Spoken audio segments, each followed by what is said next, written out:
আবু বকরের বেটি রাসূলের সঙ্গে অনেক গভীর প্রেম মোহব্বত। হযরত আয়েশা সিদ্দিকা রাদিয়াল্লাহু তাআলা আনহা যখন অপবিত্র হয়ে যেতেন, মিশে যেত, মাসিক হয়ে যেত, না পাক হয়ে যেতেন, একটা পেয়ালাতে করে দুধ পান করতেন। নবীজি দেখে থাকতেন যে জায়গাতে, যে পেয়ালাতে মুখ লাগিয়ে মা আয়েশা দুধ পান করছে, নবীজি ঠিক ওই জায়গাতে মুখ লাগিয়ে দুধ পান করতেন।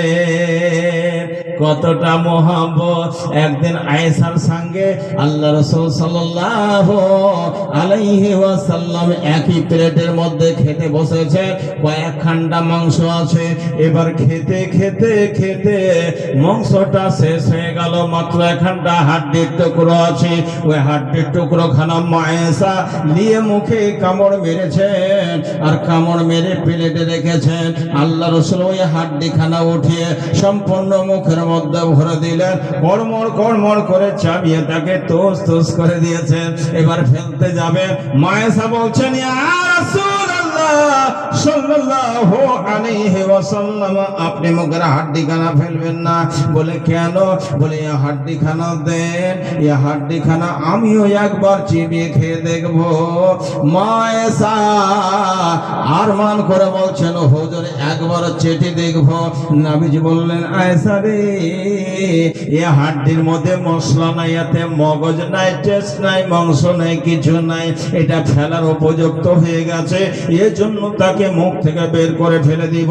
আয়েশা বলছেন, হুজুর এতে মাংস নাই, এর মধ্যে মগজ নাই, এতে মশলাও নাই, কোনো মজাও নাই, কিন্তু আপনার মুখের থোক গালা লেগে আছে, ওই থোক গালা আমার মুখে আসলে দুনিয়ার যত শান্তি তৃপ্তি আমি পেয়ে যাব। কত মোহাব্বত আর কত প্রেম ছিল আয়েশার সঙ্গে। আল্লাহ রাসূল সাল্লাল্লাহু আলাইহি ওয়াসাল্লাম বাড়ি থেকে বাইরে গেছেন, আয়েশা বসে বসে ডুকরে ডুকরে কাঁদতে আছেন। নবীজি বাড়ি আসলেন, জিজ্ঞাসা করলেন, ইয়া আয়েশা মা ইউবকিকে? হাদিস বুখারী বলছেন, তোমার কান্নার কারণটা কি বলো? এবার আয়েশা বলছেন, যাকারতুন নারা ফাবাকাইতু। নবী আপনি যে একদিন ওয়াজ করেছিলেন, শুনিয়েছিলেন, মানুষ জাহান্নামের আগুনে জ্বলবে, সর্ববিচ্ছুতে দংশন করবে, বিপদের বিপদ হবে, মানুষ জীবনে শান্তি পাবে না, এই জন্য আমি ওই জাহান্নামকে স্মরণ করে কান্না করছে। ফাহাল তাযকুরুনা আহলিকুম ইয়াউমাল কিয়ামতি। আপনার সঙ্গে আমার সঙ্গে যতটা প্রেম মোহাব্বত ভালোবাসা, এই ভালোবাসা কি স্মরণে থাকবে কিয়ামতের দিন, হাসরের ময়দানে, কষ্টের সময়? নবীজি বলছেন, আয়েশা আমার ফি সালাসাতি মুআতানিন ফালা ইয়াযকুর আহাদুম আহাদা ইনদাল মিজানে ওয়া ইনদাস সিরাতি ওয়া ইনদাল কিতাব। তিনখানা এমন সময় আসবে, এমন বিপদ ঘটবে, কেউ কাউকে বলে স্মরণ করবে না। ফালা ইয়াযকুর আহাদুন আহাদা, ছেলে মাকে বলে স্মরণ করবে না, স্ত্রী পুরুষকে বলে স্মরণ করবে না, এমন বিপদের সম্মুখীন হয়ে যাবে। সেই সময়টা হলো মানুষের যখন নেকি আর বদি ওজন হবে, নেকি বেশি হবে না গুনাহ, গুনাহ বেশি হলে জাহান্নাম, নেকি বেশি হলে জান্নাত চলে যাবে।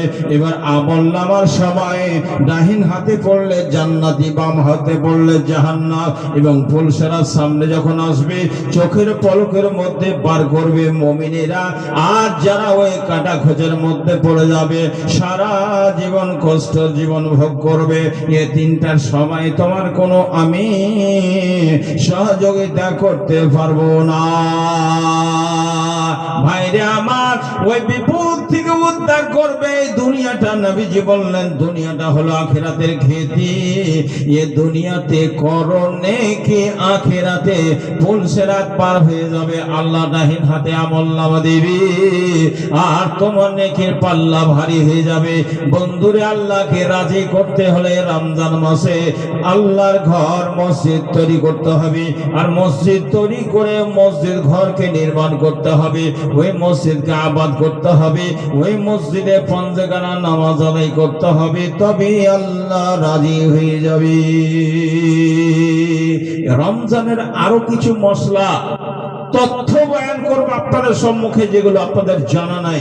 ভাইরা আমার, দলিল দিয়ে কোরআন হাদিস থেকে কথা বলবো। মা আমার বেটিরা ধনেরা, তাহলে আপনাদের কাছে মসজিদের ছাদের কাজে আছে। যেহেতু আপনারা 2000, 1000, 3000, 500, 100, 200 করে আল্লাহর ওয়াস্তে আল্লাহর মসজিদ আপনারা বিসমিল্লাহ করে এই বেশিক্ষণ নয়, কয়েকটা মিনিট আপনাদের কাছে দান দেব মসজিদের সম্পর্কে, তারপরে আবার বিষয়টা আমি তুলে ধরবো। আর